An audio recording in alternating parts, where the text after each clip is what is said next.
올해 우리 교회 표어는 함께 성장하는 공동체, 그렇게 우리 교회의 표였습니다. 어떠셨습니까? 성장하셨는지요? 우리 개인 신앙 생활에는 두 축이 있습니다. 그것은 성품과 섬김이라는 두 축입니다. 말과 마차에 비유하면 성품이라는 것은 말이고 또 섬김은 마차와 같은 것이다 라고 할 수 있습니다. 그래서 성품이 이 섬김을 이끌어 가는 것이다 라고 할 수 있죠. 그러니까 성품이라는 것은 다른 것이 아니라 바로 예수님을 닮아가는 우리 그리스도인들의 본질입니다. 그러니까 본질 속에서 우리의 내면, 이 속에서 다른 사람들을 섬기겠다, 그런 삶을 살아가는 것이 그리스도인들의 삶이다라고 할 수가 있습니다. 그래서 우리의 본질이 예수를 얼마나 닮아가느냐, 얼마나 변했느냐 하는 것이 우리가 곧 다른 사람들을 바르게 섬길 수 있는 척도다라고 할 수 있습니다.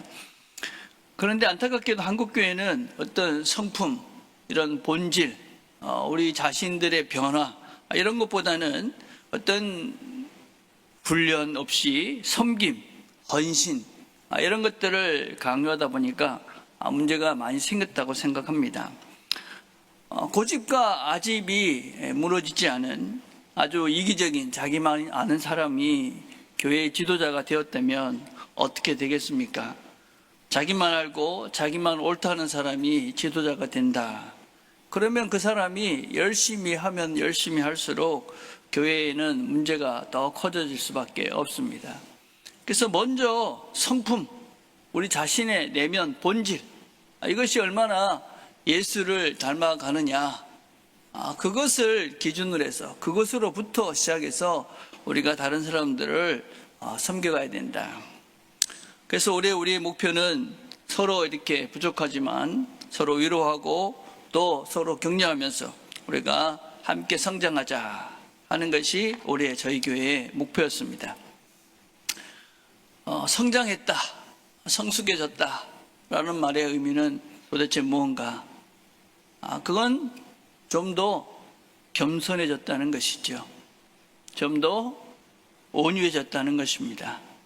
좀 더 긍정적인 생각을, 또 사랑이 많아졌다 하는 것이 성장했다는 거죠.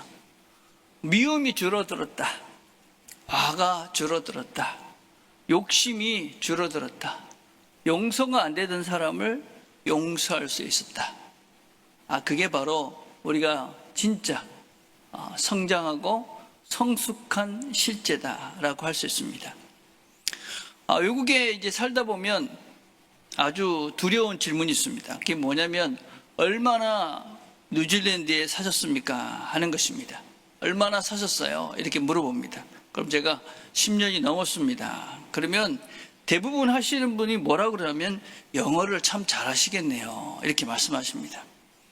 대부분의 사람들은 영어를 하는 나라에서 살면 영어를 잘할 거라고, 또 그 나라에서 오래 살았기 때문에 영어를 잘할 거라고 생각하는데 그렇지 않습니다.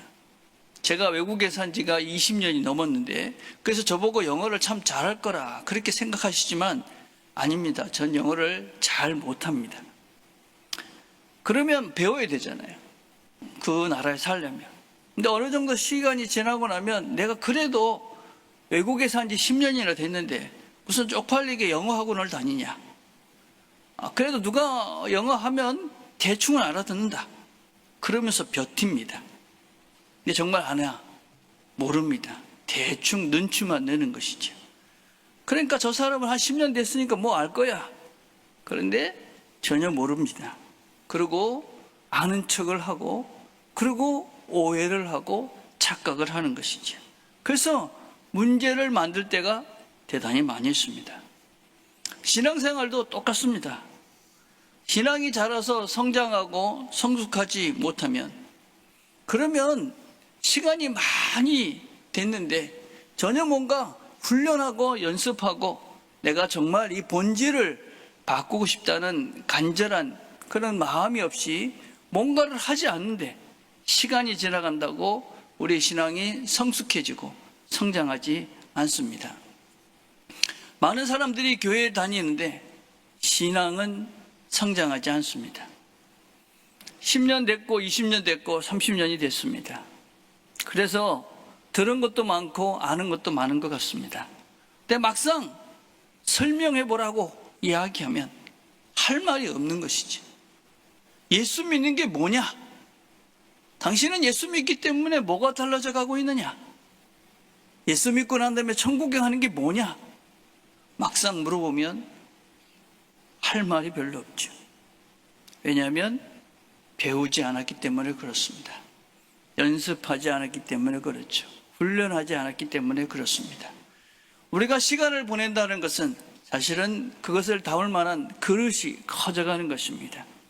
근데 그 크기는 그냥 가만히 있다고 커지는 것이 아니라 우리가 훈련을 통해 내가 낮아지고 깊어지고 넓어져야, 그래야 그 존재가 변화되는 것인데, 아무것도 하지 않고 교회만 왔다 갔다 한다고 내 신앙이 성장하고 성숙해지지 않습니다. 모르고 배우지 않고 연습하고 훈련하지 않으면 우리의 몸은 변하지 않습니다. 우리의 몸이 아무리 아는 것 같아도, 여러분 수영을 예를 들어 봅시다. 수영은 이렇게 하면 돼, 저렇게 하면 돼. 아무리 그래도 몸이 그 연습을 하고 물 위에서 버덩거리면서 실제로 해보지 않으면 우리는 물속에 빠지면 죽습니다. 신앙도 마찬가지입니다. 신앙생활도 우리가 하나님 앞에서 겸손해지고 낮아지고 온유해지고 사랑이 많은 사람이 되기 위해서는 우리의 몸을 가지고 우리의 몸으로 실천하고 행동하고 훈련해야지만이 그것이 신앙의 실체가 되는데, 몸으로는 아무것도 하지 않고 그냥 교회만 왔다 갔다 왔다 갔다 그것만 반복합니다. 그래서는 신앙이 자라지가 않습니다. 성장하고 성숙해지지 않습니다. 오늘 성경에는 이렇게 말합니다. 오직 사랑 안에서 참된 것을 하여 범사에 그에게까지 자랄지라. 그는 머리니 곧 그리스도라. 다른 번역은 이렇게 번역하고 있습니다. 우리는 사랑 안에서 진리를 말하면서 모든 면에서 자라나서 머리이신 그리스도에게까지 이르러야 합니다. 그에게까지, 머리이신 그리스도에게까지 이렇게 자라야 된다. 우리가 그리스도까지 이른다는 것은 예수님처럼 그런 온전한 성품이 된다, 그런 의미도 물론 있습니다. 근데 오늘 본문에서 얘기하는 것은 그런 의미가 아닙니다. 그거는 머리까지 자란다는 것은 머리 대신 그분과 내가 구체적으로 연결되어서 살아가야 된다 한다는 의미입니다. 머리까지 자란다 하는 것은 내 몸이, 내 발이, 내 모든 것들이 그분 예수님에 연결되어져서 머리가 되신 그분의 말씀대로 내가 말하고 행동하고 살아가는 것을 말합니다. 그분이 머리시기 때문에 내가 그분과 연결되어져 있다면 그분이 시키는 대로 산다는 것입니다. 머리가 어떻게 얘기하면 손이 이렇게 해라 그러면 머리가 시키는 대로 손은 그렇게 움직입니다. 발을 향해서 이렇게 가라 그러면 저렇게 갑니다. 머리가 뭐라고 이야기하는데 손이 그것을 반대할 수가 없습니다. 그렇게 머리에까지 연결이 되어져서 그 머리의 지시를 받고 사는 존재, 그것이 바로 신앙적으로 예수님을 닮아가고 우리가 신앙이 성숙해져 가고 있는 것이다 라고 할 수가 있습니다. 우리는 믿음이 성장한다는 것을 우리가 뭔가를 할 수 있는 존재가 되는 것이라고 생각합니다. 물론 그런 것도 단면이 될 수 있죠. 기도를 좀 잘하고 성경 공부를 좀 더 하고 뭐 이런 것들도 일부분 될 수 있겠지만, 진정한 성장과 성숙의 모습은 내가 무엇을 할 수 있는 것이 아니고 내 본질이 바뀌는 것입니다. 내 고집과 내 욕심과 내 아집이 사라지는 것입니다. 그래서 그 자리에 주님의 생각과 주님의 마음으로 바뀌어지는 것이 바로 믿음이 성장하고 성숙해가는 것이다 라고 할 수 있습니다. 근데 우리는 이렇게 되고 싶죠. 우리가 교회 다니시는 분들 중에 아무도 나는 그렇게 안 되고 싶어, 나는 그냥 평생 내 마음대로 살고 싶어, 내 뜻대로 살고 싶어, 만약에 그런 분이 계시다면 그것은 예수를 안 믿는 것이죠. 그냥 교회에 그냥 왔다 갔다 하는 존재들이시죠. 그러나 우리는 다 진정으로 마음속에 한쪽에서는 나도 예수님처럼 그런 사랑의 사람이 되고 싶어, 그런 온유한 사람이 되고 싶어, 겸손한 사람이 되고 싶어, 그런 마음들이 있습니다. 그런데 또 우리가 이 자리에 앉았을 때는 이런저런 좋은 마음이 들지만 막상 예배당을 나가다 보면 우리는 다시 제자리로 욕심과 아집과 고집으로 내 삶을 내 마음대로 살아가고 있습니다. 어떻게 해야 되느냐? 고린도전서 15장 31절에 이렇게 말합니다. 형제들아, 내가 그리스도 예수 우리 주 안에서 가진 바 너희에게 대한 나의 자랑을 두고 단언하노니 나는 날마다 죽노라. 그리스도 예수의 사람들은 육체와 함께 그 정과 욕심을 십자가에 못 박았느니라. 우리가 성장하고 자라고 예수의 사람으로 새로워지기 위해서는 내가 죽는 수밖에 없습니다.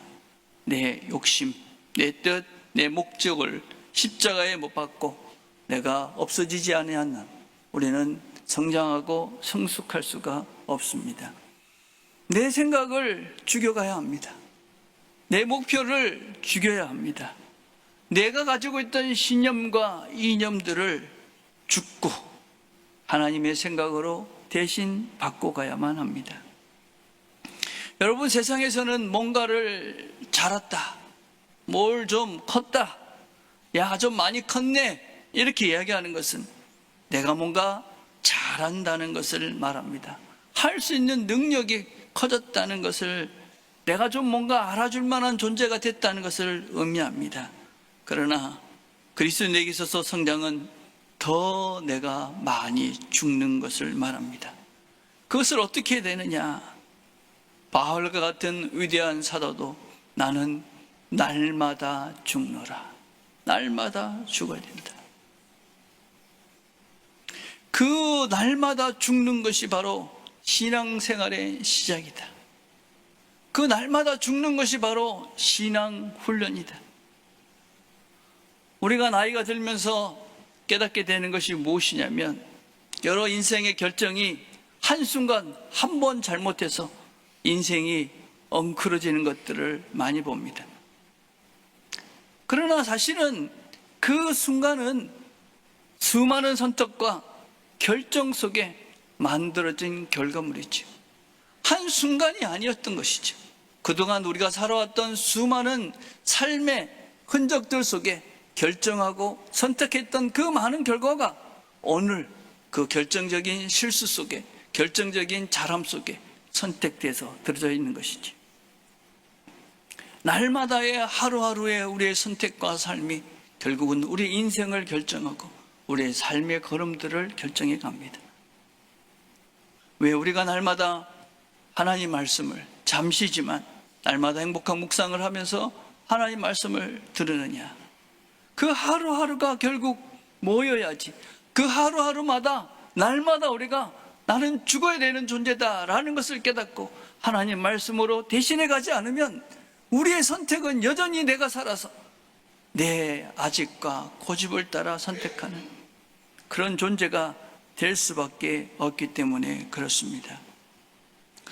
내가 한번 내 마음대로 하는 것이, 그것이 모여서 결국 내 인생을 내 뜻대로 살다가 결국은 멸망으로 이끌어가는 것이죠.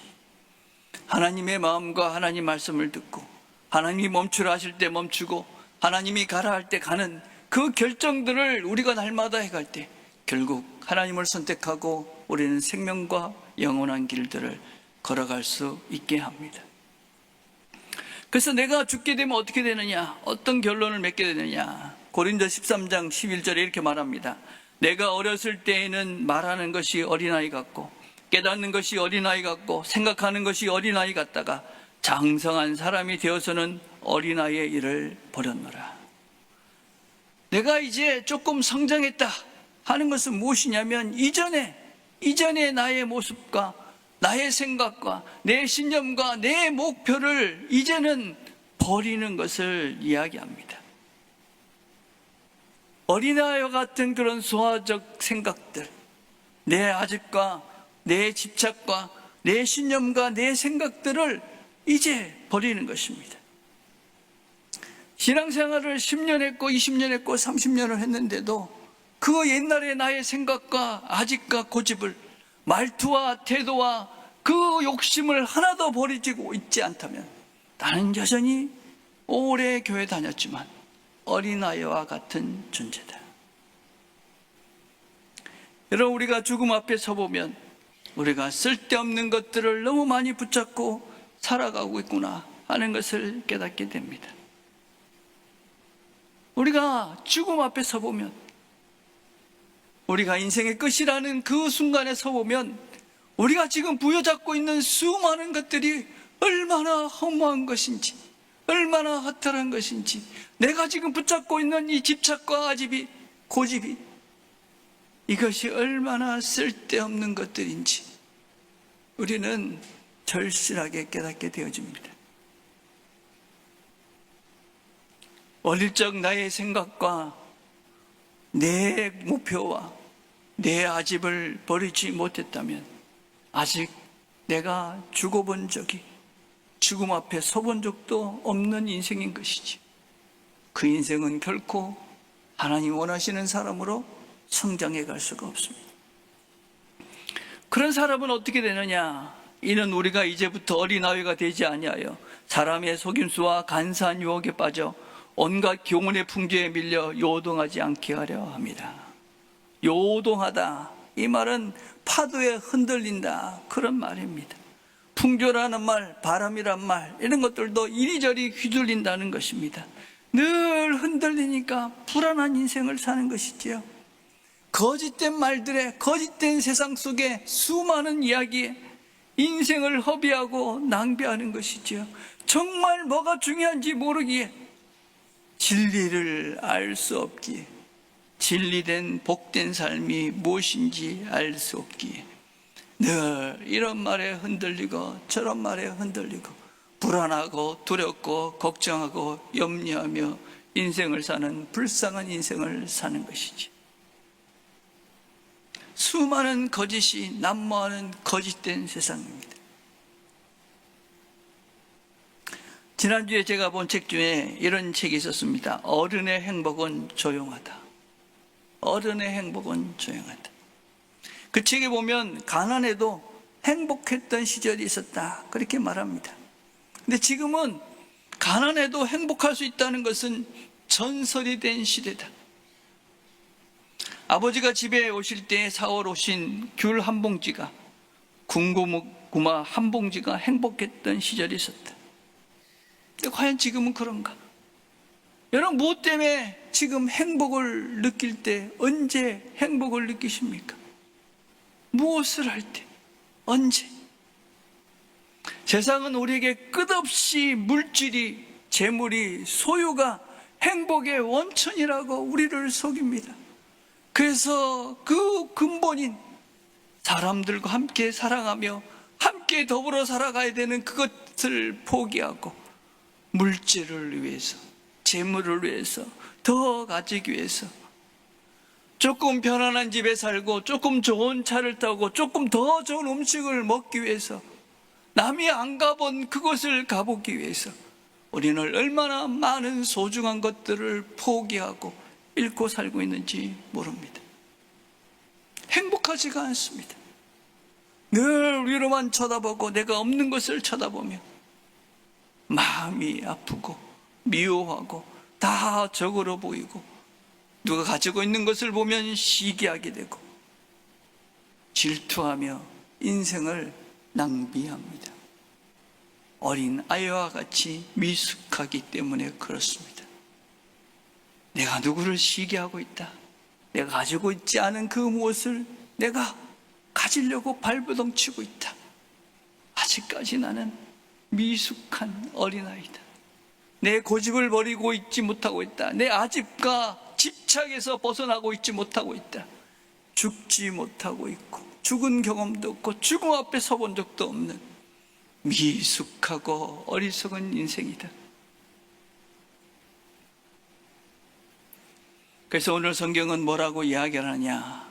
오직 사랑 안에서 사랑으로 하라. 사랑 안에서 자라라.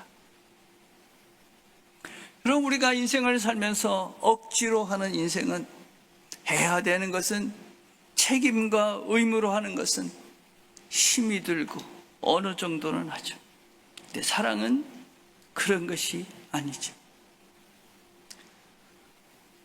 부모와 자녀의 사랑을 생각해 보면, 저도 부모님도 계셨고 자녀도 있습니다. 근데 자녀는 늘 사랑으로 된 것 같은데, 근데 부모는 책임으로 의무로 할 때가 참 많았던 것 같습니다. 사랑으로 하면 부모에게도 그 모든 것들이 행복한 시간이 될 수 있었을 것인데, 부모는 자녀를 끝없이 사랑하는데 과연 자녀들은 그 사랑을 알까? 또 나는 그 사랑을 알았나? 부모는 다양한 색깔로 자녀를 사랑하는데 자녀는 그것을 모를 때가 참 많은 것 같습니다. 내가 원하는 색이 아니었기 때문에 그렇습니다. 하나님의 사랑도 그런 것 같습니다. 하나님의 사랑도. 하나님은 우리를 무한히 사랑하십니다. 무한히 사랑하시지. 부모 같은 마음으로 어떻게든지 우리를 포기할 수 없는 사랑으로 우리를 사랑하십니다. 그런데 과연 우리는 하나님의 사랑을 아는가? 과연 하나님의 사랑으로 우리는 이 모든 것들을 하고 있는가? 교회에서도 과연 이 사랑으로, 하나님의 사랑으로 봉사하고 섬기는가? 하나님이 나를 사랑하는 것을 알기에 나도 하나님을 사랑하기에 하는가? 제가 섬기는 여러 사람들을 보면 부탁을 하죠. 이걸 좀 해주십시오. 저걸 좀 해주십시오. 근데 사랑하지 않으시는 분들은 그 정도까지만 하시죠. 뭐 그것도 훌륭하죠. 그런데 어떤 분들은 그 너머를 하죠. 우리가 리더들 중에서도 사람들을 섬기는 것들을 보시면 그만큼만 하시죠.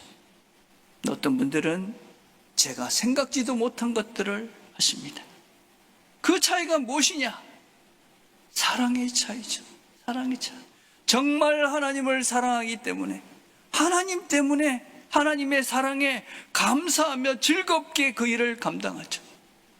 어떤 사람들은 체면 때문에, 사람 때문에, 인간적인 의무 때문에, 내가 그래도 교회를 이만큼 다녔는데, 무엇보다도 그런 사람들은 행복하지 않습니다. 즐겁지가 않죠. 안타까운 것이지. 김정현이라는 분이 쓴 사랑의 능력이라는 시에 보면 이런 글이 있습니다. 사랑의 능력을 무시하고 사치라고 하는 이들은 사랑이 밥 먹여주느냐는 말을 한다. 물론 사랑이 밥을 먹여주지는 않는다. 하지만 알고 있는가? 인생이란 날카로운 바늘 앞에서 속수무책으로 찔려 죽음을 결심했던 사람들에게 찾아온 사랑은 그 사람에게 밥을 먹여주지는 않지만 밥을 먹고 싶게 만들어준다. 죽으면 사랑도 없기에 혹시나 죽을 것을 염려해 꼬박꼬박 밥을 먹게 만들고, 그로 인하여 인생이란 바늘 앞에 당당히 맞설 힘도 가지게 되는 것이다. 사랑은 그 너머의 것으로 존재하는 것이죠. 사랑은 살만한 인생이 되게 하는 것이고, 살아야 하는 그런 의미를 알게 해주시는 것이고, 사랑을 해야지만이 인생이 의미가, 행복이, 복된 삶이 되는 것이지. 그리스도인들에게서 사랑은 무엇입니까? 여러분은 사랑을 알고 계시는지요? 제가 참 좋아하는 인물 중에 한 분이 아베 피에르라는 신부님입니다. 프랑스 사람들이 가장 존경하는 인물입니다. 세계 엠마우스라는 그런 집을 지어주는 NGO를 만들어서 집 없는 사람들에게 집을 지어주는 운동을 했던 분이십니다. 이분의 삶은 참으로 독특합니다. 신부신인데 2차 세계대전 당시에는 레스탕스로 유대인을 구하는 일을 했습니다. 죽음의 고비를 많이 넘깁니다. 전쟁 후에는 국회의원이 돼서 가난한 자들을 위한 정치인이 되기도 합니다. 그리고 그가 엠마우스라는 이 가난한 자들에게 집을 지어주는 이 공동체를 시작한 동기는 국회의원으로 활동하던 어느 날 자살을 시도하던 한 젊은이를 만나게 됩니다. 그리고 그 사람에게 피에르 신부가 자기 집에 와서 나를 좀 도와달라고 부탁을 합니다. 그런 후에 이 청년이 이렇게 말합니다. 신부님께서 제게 돈이든 집이든 그저 베푸셨더라면 저는 다시 자살을 시도했을 것입니다. 제게 필요한 것은 살아갈 방편이 아니라 살아야 할 이유였기 때문입니다. 인간은 모두 상처 입은 독수리다, 그런 생각을 하고 피에르 신부는 자기가 살던 집을 고쳐서 그곳에 집이 없는 불행아들, 그리고 그 당시에 넘쳐났던 전쟁 고아들을 거둬들이고 그 공동체를 엠마우스라고 명명했습니다. 그리고 현재 39개국에서 35그룹을 만들어서 가난한 자들에게 집을 지어줍니다. 이 단체는 단순한 자선단체가 아닙니다. 여기에는 3가지 규칙이 있습니다. 첫째는 우리가 먹을 것은 우리가 노동해서 번다. 우리는 모든 것을 나누어 가진다. 3번째가 너무나 아름답습니다. 멸시받고 소외된 주변인들은 우리는 베푸는 사람이 되는 사치를 누리기 위해 더 많은 노동을 한다. 멸시받고 소외된 주변인이었던 우리는 베푸는 사람이 되는 사치를 누리기 위해 더 많은 노동을 한다. 삶의 근본적인 동기와 이유를 알게 되는 베푸는 사람이 되는 사치. 여러분은 이런 사치를 누리고 계시는지? 피에르 신부님은 또 이런 얘기를 했습니다. 온갖 잔혹한 행위들이 우리 모두에게 상처를 입히지만 그런데도 내 신앙생활의 핵심은 3가지 확신의 토대를 두고 있다. 내 신앙의 첫 번째 토대는 하나님이 사랑이시라는 확신이다. 하나님은 사랑이다. 2번째 토대는 내가 사랑받고 있다는 확신이다. 여러분들은 이 확신이 있으십니까? 하나님은 사랑하시고 하나님은 나를 지금 사랑하고 계시다. 그리고 3번째 토대는 하나님의 사랑에 대한 우리도 사랑에 응답할 수 있도록 해주신 것이 인간의 자유가 존재하는 이유다. 우리에게 자유가 존재하는 이유는 무엇이냐? 하나님의 사랑에 응답할 수 있도록 하시기 위해서 우리에게 하나님은 자유를 주셨다.